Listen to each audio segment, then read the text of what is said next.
ఆమె బలవంతురాలు, ధైర్యవంతురాలు, శౌర్యవంతురాలు మరియు 10 చేతులు కలిగినది.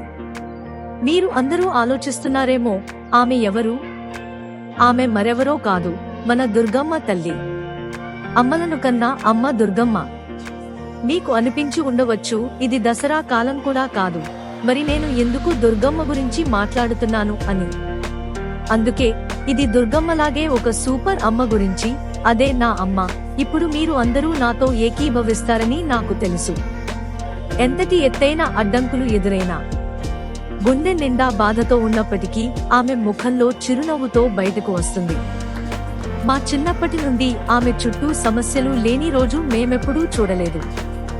కానీ తన బలమైన మనసుతో, ఓపికతో ప్రతిసారి శాంతంగా బయటపడింది.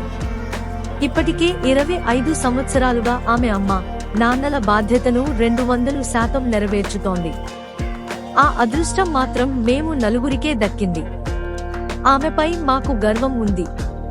ప్రతిసారి ఆమె పరిస్థితి ఎలాగూ అందంగా ఎదుర్కొనగలిగితే చూసి ఆశ్చర్యపోతుంటాము.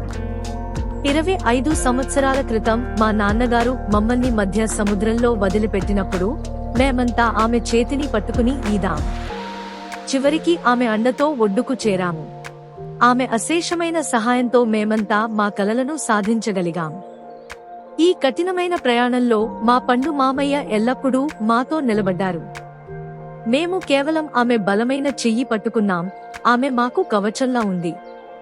తల్లిదండ్రులు పిల్లల కోసం ఏదైనా చేస్తారనే సంగతి అందరికీ తెలుసు. కానీ ఆమె ఇచ్చిన అండ మాకు ఆశ్చర్యం కలిగించే స్థాయిలో ఉంది. ఆమె వల్లే మేము చదువుకుని మా మార్గాలు నిర్మించుకున్నాం. చాలా మంది బాధ్యతల నుండి తప్పించుకో అని చెప్పినప్పటికీ ఆమె ఎప్పుడూ వదిలిపెట్టలేదు.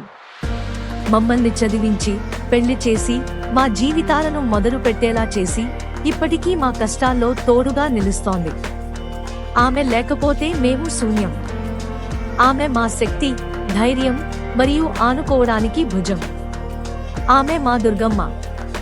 మన కుటుంబంలో కొత్తగా చేరినవారు, బంధువులు ఇది అంతా నిజమేనా అని అనుకోవచ్చు. కానీ ఇది నిజం. ఆమె చుట్టూ ఉన్న వారిని అడగండి. ఆమె మా కుటుంబం మాత్రమే కాదు, వేల, లక్షల మందికి ప్రేరణ. కుటుంబం, బంధువులు, స్నేహితులు, పరిచయస్తులు అందరికీ.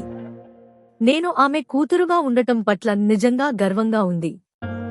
దేవుడు నన్ను ఎన్నోసార్లు ఆమెకు సేవ చేసే అదృష్టం ఇవ్వాలని నేను ప్రార్థిస్తాను. అలాగే దేవుడు ఆమెకు అపారమైన ఆనందం ప్రసాదించాలని కోరుకుంటాను.